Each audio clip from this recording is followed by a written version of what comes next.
ഇത് മധ്യപ്രദേശിലാണ്. ഇന്നലെയാണ് സംഭവിച്ചത്. അവിടെയുള്ള ഒരു ചർച്ചുമായി ബന്ധപ്പെട്ട് കണ്ണ് കാണാത്ത കുട്ടികളെ പഠിപ്പിക്കുന്ന ഒരു സ്കൂൾ.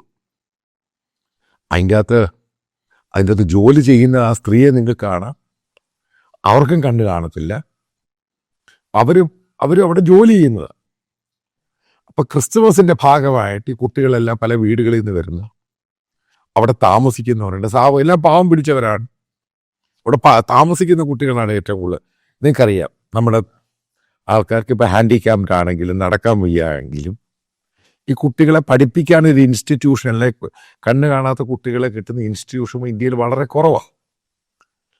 പ്രത്യേകിച്ച് ഹിന്ദു കമ്മ്യൂണിറ്റി ഈ പറയുന്ന സാധനങ്ങളൊന്നും കാര്യമായിട്ട് ചെയ്യുന്നുമില്ല.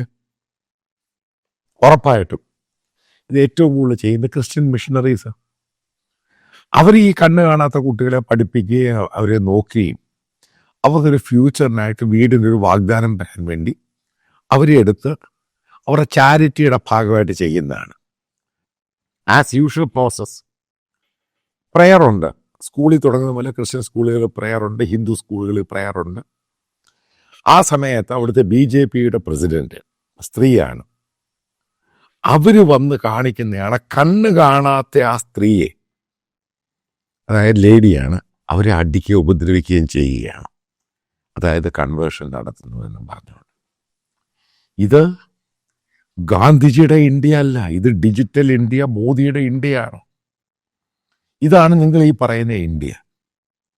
അതായത് ഏത് രീതിയിൽ റിലീജിയസ് ഫ്രീഡം, അതായത് ഏത് റിലീജിയനാണ് ആ റിലീജിയൻ നിനക്ക് ഫ്രീഡം ഉണ്ട്, നിനക്ക് ഒത്തുചേരാം, പ്രാർത്ഥിക്കാം, നിനക്ക് ആ മുസ്ലിം പള്ളി അവിടെ പോകാം, നിന്റെ ഇഷ്ടമാണ്, നിന്റെ വിശ്വാസം, നിന്നെ ആരും നിർബന്ധിച്ച് ചെയ്യിപ്പിക്കരുത് മാത്രമേ ഉള്ളൂ. അതെ, ഇവിടെ ആരെ നിർബന്ധിക്കുന്നുള്ള സംഭവമാണ് ഇവർ ഈ പറയുന്നത്. അതായത് അവിടെ പറയുന്ന സംഭവമുണ്ട്. അതായത് ഹിന്ദു ധരം അതായത് മാറ്റുന്നു. അതിൻ്റെ പേരിലാണ് കണ്ണ് കാണാത്ത കുട്ടികളെ ചെയ്യുന്നു. അതിൻ്റെ പേരിൽ ഈ സ്ത്രീ വന്ന് കോപ്രായം കാണിക്കുന്നു. അവരുടെ ആൾക്കാർ തന്നെ അത് വീഡിയോയിലെടുത്ത് സോഷ്യൽ മീഡിയയിലെടുക്കും. ഇതാണ് ഇപ്പോഴത്തെ ഇന്ത്യ.